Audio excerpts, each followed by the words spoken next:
Every dog in that shelter barked, jumped, or looked away. Danny just kept walking. He didn't know that at the end of that hallway, one dog had spent 5 months waiting for someone exactly like him.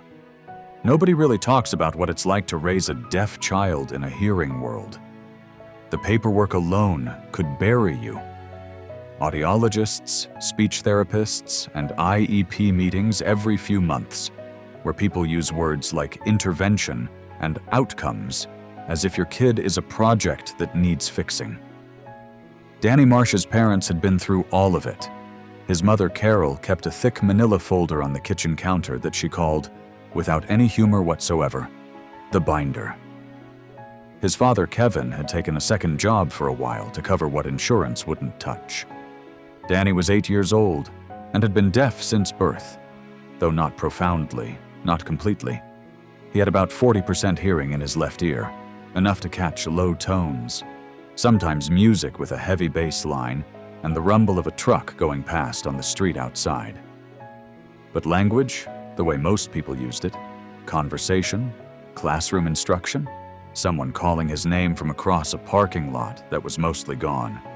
He wore a hearing aid he hated and communicated in ASL, primarily, which he'd been doing since he was 3. Here's the thing. People didn't always expect, though. He was funny. Quick hands, expressive face, a whole comedy in the way he'd describe something that annoyed him. His teacher, Ms. Patterson, said he was one of the sharpest kids she'd worked with in 15 years. None of that made the world easier to move through. But it was true, and Carol held on to it on the harder days. The visit to Millbrook Animal Shelter was Carol's idea. Danny had been asking for a dog for close to a year, not in the casual way kids ask for things and forget about them by Thursday, but deliberately and consistently. He'd been drawing dogs in his notebook. She'd found his browser history once. Best dog for deaf person. Dogs that understand sign language. Calm dog breeds apartment. He'd been leaving printed articles on the kitchen table, like small, patient arguments. Carol thought visiting a shelter first would help him understand the responsibility involved. That was her official reasoning. Unofficially, she'd already mostly made up her mind. They went on a Saturday in October. The shelter sat on the edge of town, behind a Costco, a low brick building with a hand-painted mural of dogs and cats along one exterior wall, the paint going slightly soft at the edges from a few seasons of weather. Inside, it was louder than Carol expected. The combined energy of maybe 30 dogs registering the arrival of strangers hit her the moment the door opened. She felt it in her chest. Danny didn't flinch. He walked in calmly, looked around, and immediately pulled out the small notepad he carried everywhere for communicating with people who didn't know ASL. A volunteer named Brenda took them down the first corridor. The dogs here were mixed breeds, mostly young ones, bouncy and chaotic, throwing themselves at kennel doors with tremendous enthusiasm. Brenda would say each dog's name and offer a little background. Danny would crouch down, look at the dog carefully, and try signing. Hello? Sit. Come. Basic things. The dogs reacted to him the way dogs react to most strangers, with noise and movement and no real understanding of what his hands were doing. A few sniffed the gate, one barked without stopping. They weren't unfriendly, they just didn't know what his hands meant. Every single one of them had been spoken to their whole lives, clapped at, and called by name. His hands moving quietly through the air were just another strange thing happening in an already overstimulating day. Danny was patient about it. That's what Carol would try to explain later when she told this story to her sister on the phone. He wasn't discouraged or sad about it. He'd spent 8 years in a world that didn't naturally accommodate him, and he knew how to keep going without making a production of it. They moved down the second corridor, where the older dogs were kept, the quieter ones. A gray muzzled beagle was asleep and didn't open her eyes for anyone. a large shepherd mix who watched Danny with what looked like genuine interest but didn't respond to his signs. A terrier who spun in slow circles regardless of what anyone did, lost entirely in his own agenda. Brenda glanced at her watch. They were getting close to the end of the hallway. "This last one," she said, pausing a little before she continued. "He's been here a while, almost 5 months. Families walk right past him, and I'm honestly not sure why, because he's healthy, he's gentle, he's got a good temperament. Something about him just doesn't seem to click for visitors." The dog in the last kennel was medium-sized, mostly black, with a white chest and one white front paw. The card on his kennel said his name was Scout. He was lying down when they came to his gate, but he raised his head the moment Danny crouched in front of him, and there was nothing drowsy about the way he did it. He was alert immediately, watchful. His eyes went straight to Danny's hands. Danny looked at him for a long moment. Then he raised his right hand and signed, "Hello?" A small outward wave from the forehead. Scout stood up.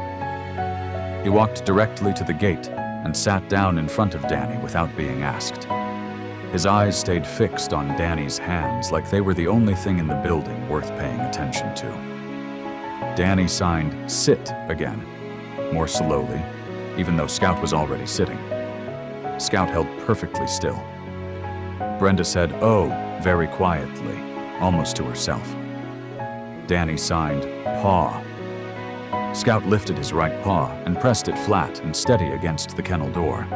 Danny pressed his own palm against the metal from the other side, and the two of them stayed like that for a moment. A boy and a dog with a gate between them, completely settled in each other's company. Carol had her phone out, but she wasn't filming.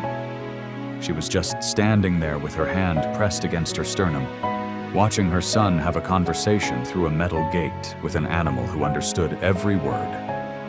Brenda went to the front desk faster than Carol expected.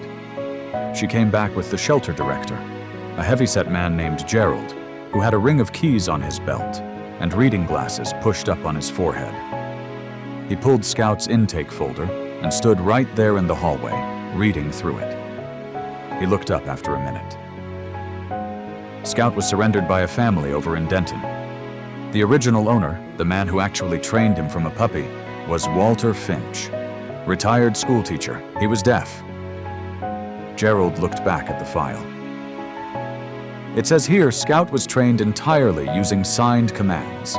The family that took him in after Walter moved into a nursing home, they had no idea about any of that. They thought he was unresponsive, maybe stubborn. They brought him here after 2 months. Carol looked at Danny. He was still crouched in front of Scout's kennel, his hands moving slowly, not giving commands anymore, just talking. The way you talk to someone you've just met but already feel at ease with. Scout watched every single movement without blinking. 5 months, Gerald said again, mostly to himself, like he was doing the math on something that should have been obvious sooner. They met Walter 3 weeks later. His daughter Lynn had arranged it at the care facility where he lived, about 40 minutes outside of town. When Carol walked in with Danny and Scout on a leash, Walter was already sitting in a chair by the window in the common room. He was 79, small, with careful eyes behind thick glasses. Scout saw him first.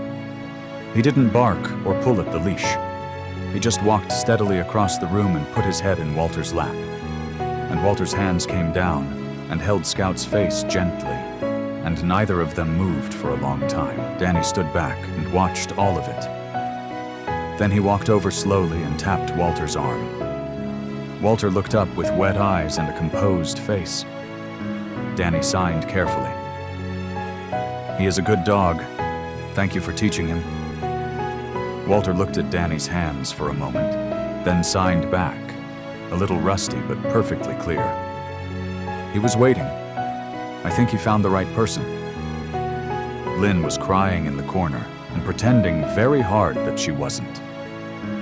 On the drive home, Scout sat in the back seat beside Danny, with his chin resting near Danny's knee. Carol watched them both in the rearview mirror. Danny was looking out the window at the streets going past, and Scout was watching Danny, patient and steady, already learning the particular shape of his person. That night, Carol added one more document to the binder. The adoption certificate was printed on pale blue paper with a small paw print in the corner. She put it right on top, the first thing you'd see if you opened it, because some things in that binder were about the hard parts of raising Danny. This one wasn't.